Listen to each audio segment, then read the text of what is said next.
Voici l'histoire d'un mystérieux bateau, commandé par un redoutable capitaine.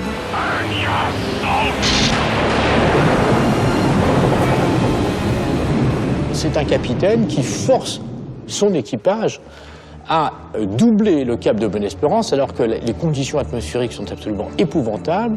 Son équipage refuse.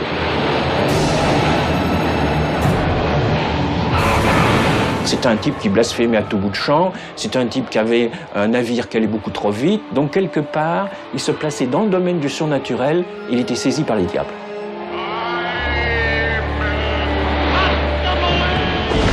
Et à ce moment-là, évidemment, la punition divine est absolument immédiate et le capitaine est condamné à errer jusqu'à la fin des temps sur son bateau pour avoir défié le ciel. C'est une légende d'avertissement. Si tu te conduis comme le Hollandais volant, tu vas voir ce qui va t'arriver.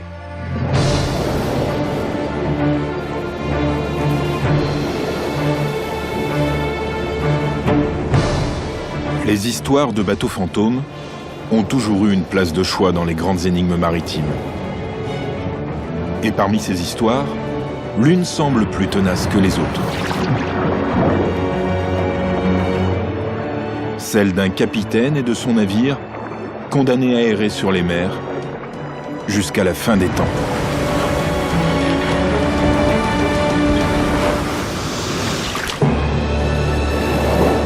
C'est l'histoire du Hollandais volant, le Flying Dutchman, le vaisseau fantôme, un navire maudit.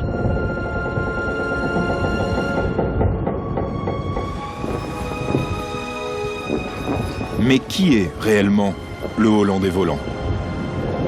A-t-il existé? Comment sa légende est-elle née?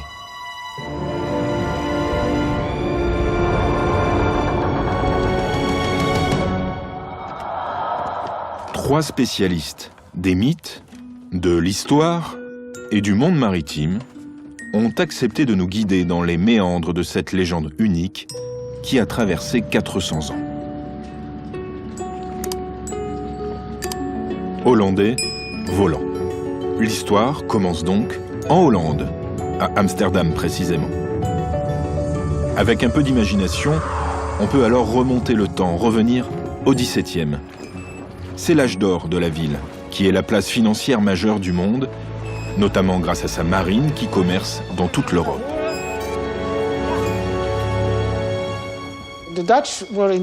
Au début du XVIIe siècle, les Hollandais étaient les meilleurs marchands, les plus inventifs et les plus agressifs.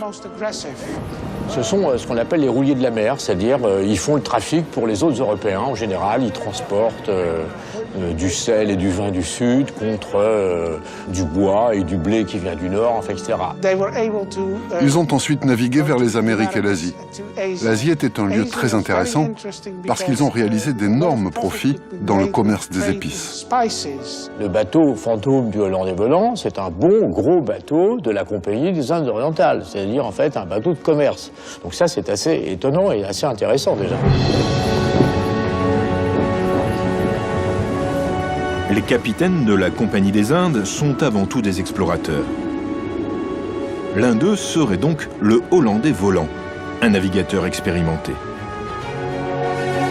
S'agit-il d'Hendrik Brouwer, qui initie la route qui va du Cap de Bonne-Espérance aux Indes et assoit la domination de la compagnie dans le commerce des épices? Ou peut-être alors Abel Tasman, qui lance l'exploration des terres australes et découvre la Tasmanie et la Nouvelle-Zélande. Les Hollandais avaient la réputation de commercer avec tout le monde. Et même s'il fallait aller en enfer pour faire du profit, les Hollandais y allaient. Les Hollandais sont aussi à l'époque maîtres des cartes marines. Même si au XVIIe siècle, le monde n'est encore que partiellement cartographié. Et les cartes sont alors peuplées de monstres terrifiants.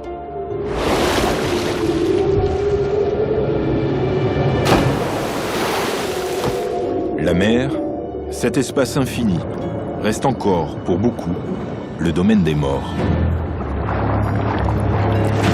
Le fait qu'un corps de mort jeté en pleine mer peut être, par exemple, immédiatement dévoré par les requins. Auquel cas, qu'est-ce que ça veut dire quand on termine sa vie terrestre dans le ventre d'un poisson? Et cette idée des morts instables, des morts dangereuses sur les mers est sûrement une des sources du vaisseau fantôme. Le vaisseau fantôme incarnerait donc d'abord la peur de mourir en mer.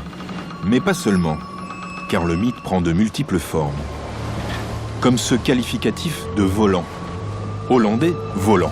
D'où cela peut-il provenir?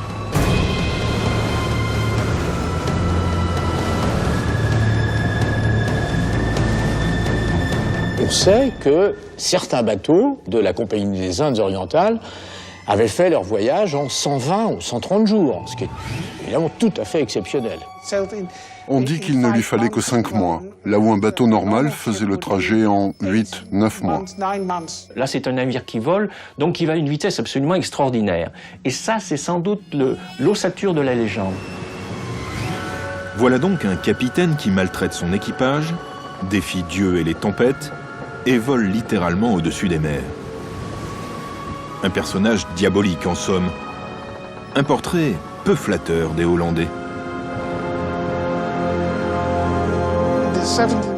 Au XVIIe siècle, la Hollande était une nation très riche, la plus riche du monde. Et nous étions très jalousés, en particulier par les Anglais.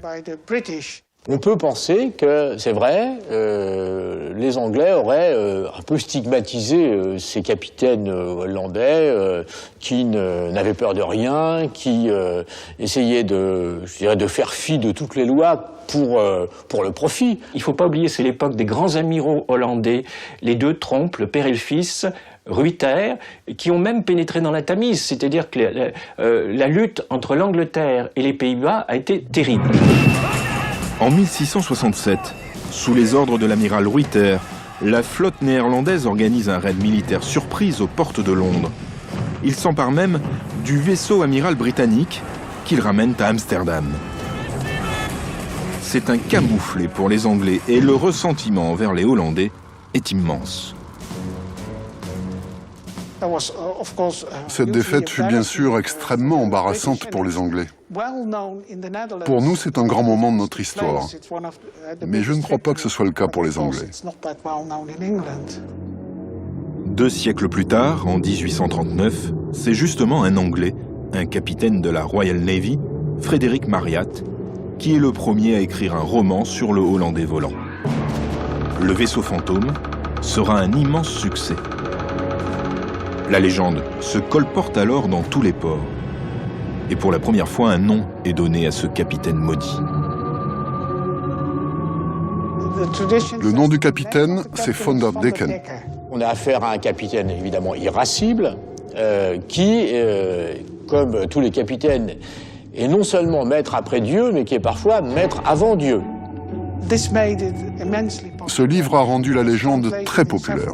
Il fut même traduit dans plusieurs langues, mais ce fut réellement avec l'opéra de Richard Wagner que cette légende est devenue encore plus populaire.